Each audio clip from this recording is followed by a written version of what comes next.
घरोघरी मातीच्या चुली या मालिकेमध्ये आज एकदम दाक्षिणात्य पिक्चरांसारखं ऍक्शन दाखवलंय प्रेक्षकांनो. काय झालं कसं झालं ते फक्त बघत राहा. आता काल जानकीचा बिचारीचा एवढं तिने कार्यक्रम केला तर तिचा भ्रमनिरासच झालाय, कारण सगळेच्या सगळे चालले गेलेले आहेत, तिथून निघून गेले. राहिलं सायलं हा ऋषिकेश पण चिडतो. आता तो म्हणतो बस झालं जानकी, उपकार केलेस तू माझा हा वाढदिवस असा साजरा करून. आता तोही जानकीला असा हात जोडतो आणि तिथून चालला जातो. सगळेजण जानकीला बिचारीला वाटेल ते बोलून निघून गेलेत प्रेक्षकांनो. आता बघा, घरोघरी मातीच्या चुली या मालिकेचा आजचा म्हणजेच 28 डिसेंबरचा भाग तुम्ही ऐकत आहात. आता जानकी बिचारी खूप हर्ट झालेली असते, तिला आता रडायला येतंय कारण सगळे तिथून निघून गेलेत. आता राहिलं सायलं ही ऐश्वर्या त्या जानकीला अशी करते, अरे अरे अरे काय ना, राग झाली ग, सगळी राग झाली. त्या फोटोकडे बघून मुद्दाम त्या जानकीला चिडवते आणि आता तिथून निघून जात असते. मग आता जानकी मुद्दाम ऐश्वर्याला म्हणते, आज मला वाटलं होतं मी सगळं जुळवून आणेल, पण तू आलीस आणि सगळं उधळून टाकलंस. खरं तर मी तुझे आभारच मानले पाहिजे ऐश्वर्या. अगं तुझ्यामुळे मला पुन्हा जाणीव झाली आहे की बोलणं जेवढं सोपं असतं तेवढं जोडणं तितकंच कठीण असतं. नातं जोडण्यासाठी खूप काही करावं लागतं. जानकी अगदी डोळ्यात पाणी आणून बोलते की खरंच कळलंय मला, नातं जोडण्यासाठी खूप काही करावं लागतं. आता ती ऐश्वर्याला म्हणते, तुला ती ससा आणि कासवाची गोष्ट माहितीये का? ती शर्यतीची गोष्ट, ज्या शर्यतीत सगळ्यांना माहित असतं की ससा जिंकणार आणि कासव हरणार, पण जिंकतं कोण? कासव. तू मारत राहा ग सशासारख्या उड्या, वाटेल तितक्या उड्या मार, पण शर्यत तर मीच जिंकणार आहे ऐश्वर्या, तू बघशीलच. आग लावलीस ना तू इथे, आता मी काय करते ना ते बघ. आता ती जानकी असं त्या मग्ग्यात पाणी आणते आणि ती आग विझवते आणि म्हणते, बघ ऐश्वर्या, तू आग आहेस तर मी पाणी आहे, तू अंधार आहेस तर मी लख्ख प्रकाश आहे. तू विष होते ना तर त्याच नात्यामध्ये ढवळून मी त्याला अमृत बनवेल. या जागी मी तुझा अहंकार जाळून भस्म करेल ऐश्वर्या. तुझ्या नाकावर टिचून माझ्या सुखी कुटुंबाचं चित्र मी पुन्हा रेखाटेन. नावाची जानकी नाही मग मी. असा या दोघा जावाजावांचा संवाद झालेला आहे. पण आता या ऐश्वर्याला काय फरक पडतो प्रेक्षकांनो, जोवर हिच्याकडे पैसा आहे ना तोवर ही उड्या मारणार आहे. एकदा का हिच्याकडचा पैसा संपला की बसेल चुपचाप. आणि सगळ्यात आधी तर हिच्या वडिलाला नीट केलं पाहिजे. आता ही जानकी घरी येते. ऋषिकेश प्रचंड संतापलेले असतात. आता ती ओवी पटकन बिलगते तिच्या आईला. आता ती जानकी म्हणते, अगो ओवी रडते कशाला, एवढं काही झालेलं नाही आज, रडू नको बरं. तुला ना शिरसेकर आजींनी बोलवलंय बघ, जातेस का? आता ओवी म्हणते, हो जाते मी. आता ओवी शेजारी चालली जाते बरं का. आता ऋषिकेश आणि जानकी मध्ये खूप भांडणं होतात. काय होतं नेमकं ते बघा.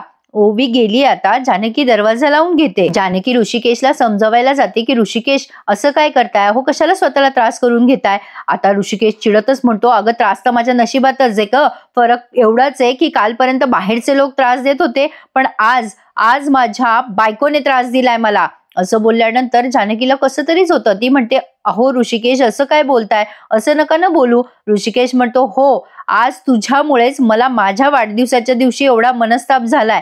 असं वाटलं होतं की त्या रणदिवेच्या घरातून बाहेर पडल्यानंतर हा माझा पहिला वाढदिवस खूप चांगल्या पद्धतीने तू साजरा करशील, पण ते ऍप जेव्हा तू सादर केलंस ना जानकी तिथे, तेव्हा अभिमानाने माझा ऊर भरून आला होता ग.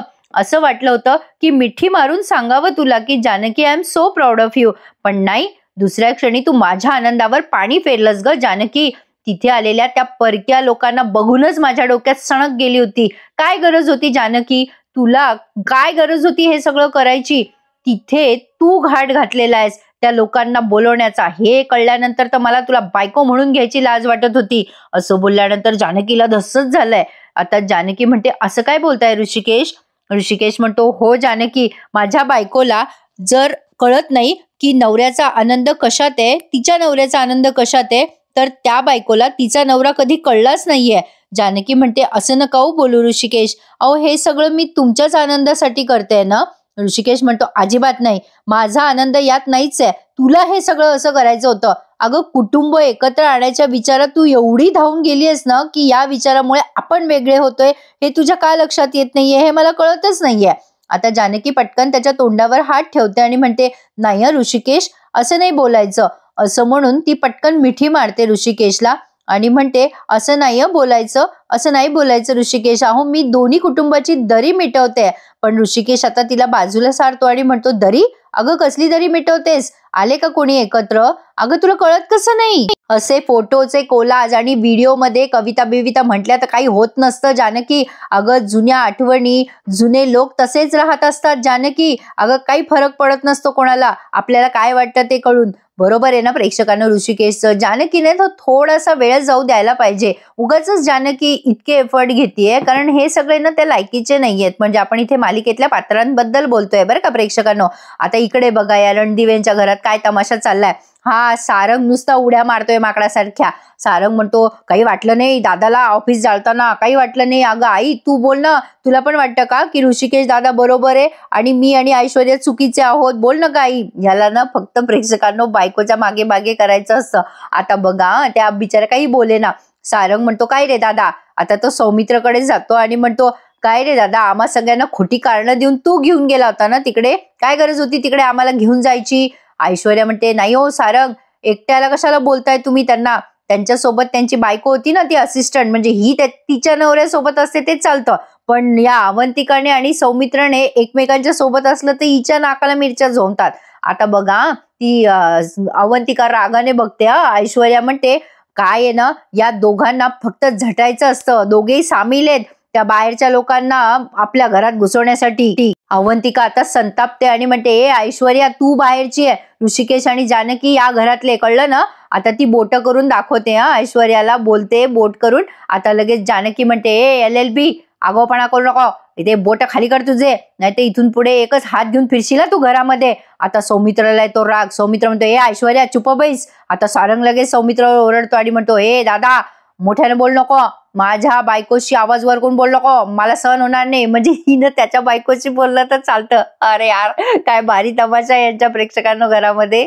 दोघंच्या दोघं फक्त बायकोवरून भांडतात. आता ती बिचारी सासू बसली तिथे. खरं तर त्या सासूपाईच झालेलं आहे सगळं.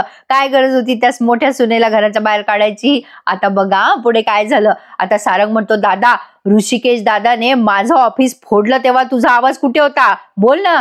अरे लाज वाटली पाहिजे तुम्हा दोघांना. अरे या घरात राहून सुद्धा, तो व्हिडिओ पाहून सुद्धा तुम्ही ते दादा वहिनीच्या बाजूने बोलताय. सारंगला तर काय पाजलं त्या ऐश्वर्याने कोणास ठाऊक बाबा. आता तो पुढे म्हणतो काय रे, अरे तो ऋषिकेश दादा असता ना व्हिडिओ मध्ये तरी तू नाही म्हणला असता, आणि आपलं राहतं घर फोडलं ना त्याने उद्या तरी तू काही बोलणार नाही रे. अरे सांग ना, बोल ना. अवंतिकाला नवलच वाटतंय सारंगचं. ऐश्वर्याला मात्र मज्जा येते हे सगळं ऐकायला. आता सारंग त्याच्या आईजवळ जातो आणि म्हणतो आई तू पाहिले ना ग ते व्हिडिओ, तूच सांग मला, तुला बरोबर वाटतंय का हे सगळं, ऋषिकेश दादाने असं ऑफिस फोडायला पाहिजे होतं का आपलं. आई सांग ना तू, कोण चूक आहे आणि कोण बरोबर आहे, बोल ना आई, तू काहीच बोलत नाहीयेस. आता ती गपचूप बसते बिचारी सुमित्राबाई, ती काय बोलणार आता. आता ती अवंतिका म्हणते अहो असं काय करता सारंग दादा, तुम्हाला का कळत नाहीये, ऋषिकेश दादा आपल्या सोबत होते, ते कशाला ऑफिस फोडतील, त्यांचा वाढदिवस साजरा करत होतो ना आपण. आता ऐश्वर्याला फार राग येतो बरं का. ऐश्वर्या लगेच म्हणते हो हो हो, म्हणूनच ते माणसं पाठवलेत त्यांनी आपलं ऑफिस फोडायला.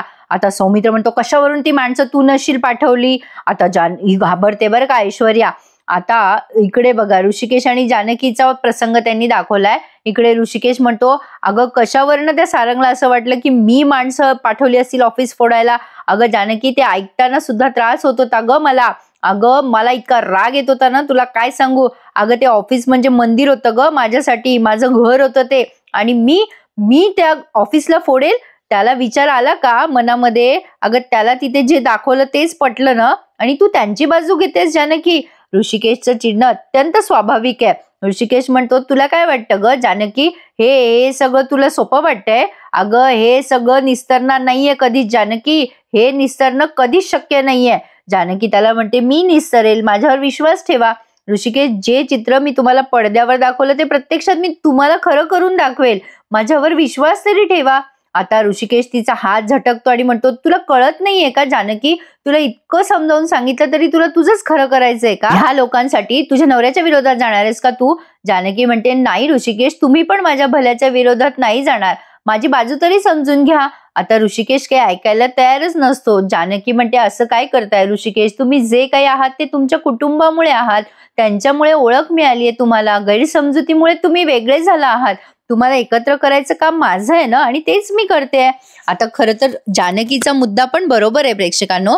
आता जानकी म्हणते, जशी बायको म्हणून माझी जन्मगाठ तुमच्यासोबत बांधली गेली आहे, तसंच रणदिवेची सून म्हणून माझी सुद्धा गाठ रणदिवेच्या घरात आहे. अहो, रणदिवेची साथ मी कधीच नाही सोडणार, पण सुनेचं कर्तव्य म्हणून मला माझी वाट सुद्धा नाही बदलता येणार ऋषिकेश. आता जानकीचं म्हणणंही बरोबर आहे आणि ऋषिकेशचं सुद्धा. फक्त याला काळ हेच एक औषध आहे. आता ऋषिकेश तिला म्हणतो, ठीक आहे जानकी, असं असेल ना तर तू तुझ्या रस्त्याने जा आणि मी माझ्या रस्त्याने जाईल. जानकी म्हणते, असं का बोलताय? ऋषिकेश म्हणतो, जानकी, आपण एका रस्त्याने जात असलो ना तरी आपल्या दोघांची ध्येय अतिशय वेगळी आहेत. आजपासनं तुला जे करायचं ते तू कर आणि मी तुला यापुढे कुठलीही मदत करणार नाही. हा ऋषिकेश रणदिवे तुला मदत करणार नाही. माझ्याकडून आता अपेक्षाच करू नकोस. जानकी, रणदिवे, असं म्हणून ऋषिकेश नाराज होऊन तिथून निघून गेलाय. आता प्रेक्षकांनो, हे थोडा सिरियस सीन त्यांनी सुरुवातीला दाखवलाय, पण नंतर तुम्हाला मजा येणार आहे बघायला. बघा पुढे काय झालंय. जानकी आणि ऋषिकेश मध्ये भांडण लागलंय बरं का प्रेक्षकांनो, आणि या भांडणाची पुढे फार मजा आली आहे. लुटुपुटीचे भांडण आहेत दोघांचे. आता इकडे रणदिवेंच्या घरात बघा काय तमाशा चाललाय. सारंग म्हणतो, काय म्हणायचंय काय तुला? सौमित्र दादा, माझ्या बायकोवर आरोप लावतोयस? आता हा सौमित्र त्याला म्हणतो, हो लावतोय मी आरोप. अरे कशावरून? तुझ्या बायकोने तिथे माणसं पाठवले नसतील आणि कशावरून मुद्दाम ऋषिकेश दादाचं नाव घेते ती?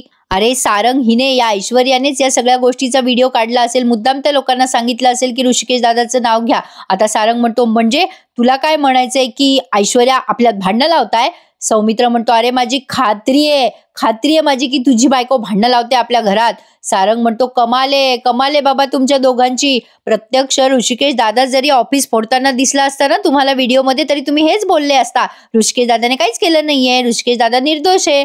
किंवा ऐश्वर्याने केलं, ऐश्वर्याने खोटे व्हिडिओ जॉईन करून हा व्हिडिओ बनवलाय, असं पण तुम्ही आरोप लावले असते आमच्यावर. अरे यार, हा सारंग डोक्यावर पडलाय. आता सारंग म्हणतो, काय खात्री देतो रे तू दादा? काय पुरावे तुझ्याकडे? दे ना, दे पुरावे, दे मला. पुरावे नाहीये तुझ्याकडे आणि माझ्या बायकोवर आरोप करतो का? माझ्या बायकोवर आरोप करायचे नाही. प्रेक्षकांनो, ते म्हण आहे ना, शिस्तीत राहायचं, तसं याला एक म्हण लावून द्यायला पाहिजे की माझ्या बायकोशी नीट बोलायचं. आता बघा प्रेक्षकांनो, पुढे सारंग काय म्हणतो. सारंग अगदी ठामपणे म्हणत असतो की ऋषिकेश दादानेच माझं ऑफिस फोडलंय आणि मला माहितीये तू आणि ती जानकी दोघे जण खोटी नाती जपताय. ऐश्वर्या आल्या आणि तुमचं भिंग फुटलंय म्हणून तुमचा जळफाट होतोय. अरे कुठे लॉजिक लावतोय सारंग. आता पुढे या ऐश्वर्याला फार मजा येते. आता सारंग म्हणतो, नाही, मी ना आता कोणावरच विश्वास ठेवणार नाही. तुझ्यावर माझा विश्वास होता दादा आतापर्यंत, पण आता नाही. आता उभ्या आयुष्यात मी तुझ्यावर कधीच विश्वास ठेवणार नाही. आता त्या सौमित्राला एवढं कसं तरी होतं आणि त्या सुमित्राबाईंना पण, हा किती बायकोची बोली बोलतोय. आता तो त्याच्या आईकडे जातो आणि म्हणतो, आई, अगं आई, आता तरी डोळे उघड आणि बघ, कायम लक्षात ठेव, ऋषिकेश दादा आणि जानकी वहिनीची बाजू घेणारी दोन माणसं राहतात आपल्या घरामध्ये, त्यांचं ऐकू नको तू अजिबात. आता त्याच्या आईला फितवायची काही गरज होती का त्याला? आता अशी वटवट करतो आणि निघून जातो तिथून. आता ऐश्वर्या सारंग करून त्याच्या मागे मागे चालली जाते आणि अशी मजा घेऊन बघते बरं का या सगळ्यांकडे. ऐश्वर्या काय डेंजर काम करते ना प्रेक्षकांना, कमाले बाबा या पोरीची काम करायची. आता अवंतिका या सुमित्राबाईंना शांत करते, त्या खूप रडायला लागतात बरं का. प्रेक्षकांनो, खरं तर सारंगने थोडासा विचार केला ना डोक्याने, तर ही भांडणं नक्की मिटतील. सारंग त्याला जे समोर आहे त्याच्यावरच विश्वास ठेवतो. आता त्याला बायकोच्या मागे मागे करावंच लागतं बिचाऱ्याला. असो, पण आता अवंतिका त्या सुमित्राबाईंना म्हणते, शांत व्हा ना आई, आणि पटकन त्यांना पाणी आणून देते. आता दोघंही नवरा बायको बिचारे बसतात त्या सुमित्राबाईंजवळ. आता हा सौमित्र म्हणतो, आई अगं रडू नकोस ग. आता ही पाणी देते अवंतिका सुमित्राबाईंना आणि म्हणते, ठीक आहात ना आई तुम्ही? आता सुमित्राबाई म्हणतात, कशी ठीक असेल ग अगं, जेव्हा या घराची सुखशांती परत येईल तेव्हाच मी ठीक होईल. आता सौमित्र म्हणतो, आई लवकरच या घराची सुखशांती लवकरच येईल, नको टेन्शन घेऊ. आपण ना कोर्टामध्ये जाऊ, न्याय मिळवू, आपण लवकरच न्याय निवाडा मिळवू, आनंद समोर येईल, सत्य समोर येईल आणि सगळं पूर्वीसारखं होईल ग. नको करू ग, असं टेन्शन नको घेऊ ग, विश्वास ठेवा आमच्यावर. दोघही जण समजवतात त्या सुमित्राबाईंना, विश्वास ठेवा आमच्यावर, सगळं काही छान होणार आहे.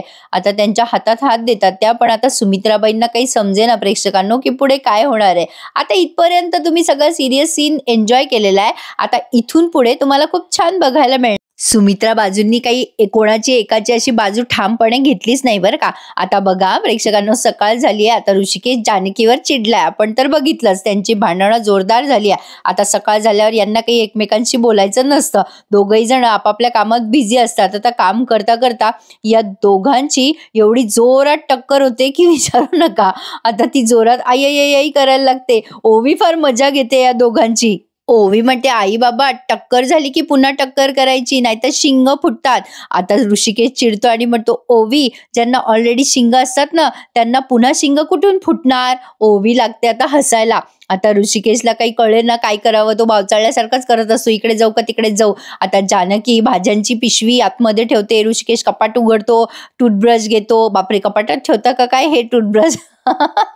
आता मुद्दाम आदळआपट करत असतो ऋषिकेश. आता जानकी म्हणते, काय चाललंय, किती आवाज चाललाय घरामध्ये, काय पाहिजे शोधते मी. आता ऋषिकेश काही बोले ना जानकीशी. जानकी ओवीवर तनतन करत असते, तुझ्या बापाला सांगा, मी चिडेन आता. आता ओवी म्हणते, थांब ग बाई, बोलते मी. आता ओवी जाते ऋषिकेशकडे आणि म्हणते, काय बाबा, काय चाललंय, आई काहीतरी विचारते ना तुम्हाला, काय शोधताय तुम्ही. आता ऋषिकेश म्हणतो, ओवी, मला हव्या त्या लोकांचं मी ऐकत असतो, मला जे पाहिजे ते शोधेन मी, मला काही कोणाचं ऐकायचं नाहीये. ओवी म्हणते, बाबा पण तुम्ही काय शोधताय. ऋषिकेश म्हणतो, मला टूथपेस्ट हवी आहे, तुला माहिती आहे का कुठे आहे. आता ही ओवी म्हणते, बाबा सिंपल आहे, बाथरूम मध्ये ना टूथपेस्ट, शोधा की. आता ओवी पुन्हा जाऊन बसते बरं का पलंगावर. आता ऋषिकेश बाथरूम मध्ये जाऊन येतो, पण त्याला टूथपेस्ट काही सापडत नाही आणि जी सापडते ती संपलेली असते. मग आता तो ओवीला म्हणतो, ओवी टूथपेस्ट संपली आहे, दुसरी एका घरामध्ये. आता ओवी म्हणते, आई दुसरी टूथपेस्ट आहे का घरामध्ये. जानकी खाली बसलेली असते भाज्या चिरायला. ती म्हणते, सापडली का ती टूथपेस्ट, आहे का त्याच्यामध्ये. मग नाही ना, संपली आहे टूथपेस्ट, नाहीये घरामध्ये, आणावी लागेल. गुलाबदादा गेलेत किराणा आणायला, आणतील दुपारपर्यंत. आता ऋषिकेश चिडतो आणि म्हणतो, ओवी मग मी दुपारपर्यंत काय असंच बसू का. आता ओवीला आलं टेन्शन. आता जानकी म्हणते, ओवी त्यासाठी सकाळी लवकर उठावं लागतं बरं का. आता ऋषिकेश चिडचिड चिडचिड करतो आणि म्हणतो, ओवी तू ब्रश केला का. ओवी म्हणते, हो मी केव्हाच ब्रश केलाय, माझी आंघोळ पण झाली आहे आणि आईची सुद्धा. बाबा आता फक्त तुम्हीच राहिलात आंघोळीचे. आता ऋषिकेश चिडतो आणि तिला म्हणतो, हसायला काय झालं ग मग. आता जानकी म्हणते, ठीक आहे, जर कोणाला माझी मदत नको असेल तरी मी मदत करणार. ओवी जा, माझी पर्स घेऊन ये, मी जाऊन टूथपेस्ट आणते. आता ऋषिकेश म्हणतो, ओवी काही गरज नाहीये, बस खाली. जानकी म्हणते, ओवी आईचं ऐकणार नाही का, जा पर्स आण. आता ऋषिकेश म्हणतो, आई माझं ऐकणार नाही का, ओवी तू बस खाली. शेवटी ओवी चिडते आणि म्हणते, अरे अरे अरे थांबा ना, तुम्ही तुमचे बोला ना एकमेकांशी डायरेक्ट, मला कशाला मध्ये घेताय. ओवी आता हे बोलताना खूप हसते बरं का. आता ओवी तिचा अभ्यास करत बसते. ऋषिकेश म्हणतो, हो का, बरं बरं ठीक आहे. एक वेळेला बायकोच्या मनात माझ्याबद्दलचं प्रेम उरणार नाही, पण टूथपेस्ट किती संपली ना तर त्याच्यात थोडीफार शिल्लक असते. आता बघा तुम्ही दोघी जणी टूथपेस्ट अशी पिळून पिळून पिळून थोडी तरी काढून दाखवतो आणि ब्रशही करून दाखवतोच तुम्हाला. जानकी आता ऋषिकेशकडे बघून कसं तरीच तोंड करते बरं का प्रेक्षकांनो. आता त्यांनी हा सीन एवढा रंगवलाय, असं वाटतंय जसं काही साऊथच्या पिक्चरचं सीन पाहताय तुम्ही. म्हणजे असे ऋषिकेशच्या अवतीभोवती खूप सारे असे विलन आहेत आणि ऋषिकेश मारतोय का काय असं ते टूथपेस्ट काढताना दाखवलंय त्यांनी. आता ऋषिकेश काय करतो बघा, स्वयंपाकघरात जातो आणि ते लाटणं आणतो. बरं ते लाटणं सगळं पिठाने बरबटलेलं असतं. ऋषिकेश म्हणतो, हा ऋषिकेश रणदिवे लात मारेल तिथे पाणी काढून दाखवेल, टूथपेस्ट क्या चीज है, असं म्हणून ते लाटणं असं भिरकवतो आणि ते सगळं पीठ आहे ना ते जानकीच्या आणि ओवीच्या तोंडावर पडतं आणि पंख्याचा असा वारा येतो आणि त्या दोघींच्या तोंडावर ते पीठ असं भुरकाळलं जातं. अरे बाप रे प्रेक्षकांना, तुम्ही एवढे हसाल ना सीन बघताना. आता ओवी अशी बघते, बाप रे बाबा काय आपले शक्तिशाली आहेत. आता ते लाटणं त्याने त्या टूथपेस्टवर ठेवले. आधी तर झाकण काढले त्याने एकदम रजनीकांतच्या स्टाईलने आणि तो टूथपेस्ट अशी जमिनीवर ठेवतो आणि मग त्याच्यावरनं असं लाटणं फिरवतो. आता इतकं जोरात लाटणं फिरवलंय त्याने, जणू काही असं वाटलंय जसं की नांगर फिरवतोय तो शेतात. आता काय झालं बघा, त्याने एवढ्या जोरात ते लाटणं फिरवलंय म्हणजे ते टूथपेस्टचं झाकण आधी उडवलं तसं ते ओवीने कॅच केलं आणि आता ऋषिकेश असं लाटणं बिटणं भिरकवतो वरती आणि मग ते टूथपेस्टवर असं जोर देऊन असं ते म्हणजे दाबतोय आणि ते तो इतक्या जोरात दाबतो की ते टूथपेस्ट त्याच्या नाकावर उडतं. जानकी कशी बघते बघा ना. आता ते टूथपेस्ट नाकावर उडाल्यानंतर सगळेजण म्हणजे दोघीच जणी त्या तिथे हसायला लागतात आणि आता आपण पण हसणारच आहोत की प्रेक्षकांनो. आता तो ऋषिकेश नाकाला लागलेली टूथपेस्ट ब्रशला पुसतो आणि तसेच दात घासणार आहे तो. शी घाण. ऋषिकेश म्हणतो, हसायला काय झालं तुला ओवी? ओवी म्हणते, बाबा हसू नको तर काय करू? ऋषिकेश म्हणतो, तुझ्या आईला नीट वागायला सांग. जानकी म्हणते, मी नीटच वागते, तुझ्या बाबाला सांग नीट वागा म्हणून. मग ऋषिकेश म्हणतो, अरे मी नीटच वागतो, तुझ्या आईलाच सांग. आता ओवी म्हणते, अरे अरे अरे चुप बसा, तुम्ही तुमचे बोला बरे एकमेकांशी, उगाचच माझं माकड करू नका मधल्या मध्ये. ऋषिकेश म्हणतो, मी तुझ्याशीच बोलणार ओवी, मला माझी टूथपेस्ट मिळाली, मी चाललो आवरायला. असं म्हणून तो दात घासतच जातो. बाई बाई, ते नाकाला लागलेली पेस्ट त्याने घेतलाय. जानकी आणि ओवी खूप हसतात आणि मग जानकी ओवीला चिडत म्हणते, ए चल शाणे, तुला शाळेत नाही जायचं का? मजा वाटते का तुला? शाळेत जा. ओवी म्हणते, काय गाई, आज सुट्टी आहे ना शाळेला? मला ना माझ्या फ्रेंडला भेटायला जायचंय, ती इथेच राहते. मग जानकी म्हणते, बरं तो पसारा आवर आणि मग जा. मग आता जानकी तिचं काम करते आणि ओवी तिच्या फ्रेंडकडे जाते आणि हा भाग त्यांनी इथेच संपवला. आता प्रेक्षकांनो, उद्याच्या भागामध्ये ऐश्वर्या सयाजीरावांकडे जाऊन सांगते की डॅडा, ती जानकी तोऱ्यात येऊन बोलली ना मला की 1 महिन्याच्या आत रणदिवेच्या घरात येईल वाजत गाजत. आता मी तिची वाजत गाजत कशी मिरवणूक काढते ना, तर बघाच तुम्ही. सयाजीराव विचारतो, तुझ्या डोसक्यात काय आहे? आता तिने काय केलंय प्रेक्षकांनो, ऋषिकेश आणि जानकीच्या विरुद्ध पोलीस कंप्लेंट केली आहे. आता ऋषिकेश जेव्हा निघालेला असतो कामावर तेव्हा पोलीस येतात आणि या दोघांना अरेस्ट करतात. म्हणजे या ऋषिकेशने ऑफिस फोडलं या गुन्ह्याखाली त्याला अरेस्ट करताय. काही दाखवताय, आता जरा ओव्हर झालंय या ऐश्वर्याचं. प्रेक्षकांनो, ज्यांनी अजून चॅनल नसेल सबस्क्राईब केले त्यांनी प्लीज चॅनलला सबस्क्राईब करा आणि घरोघरी मातीच्या चुली या मालिकेचे डेली रिव्ह्यूज एन्जॉय करायला विसरू नका. आता तुम्हाला काय वाटतं, सौमित्र ऋषिकेशला बेल देईल का? मला कमेंट करून नक्की सांगा आणि भेटूयात उद्या पुन्हा एकदा घरोघरी मातीच्या चुली या मालिकेच्या नवीन रिव्ह्यू सहित. तोपर्यंत धन्यवाद.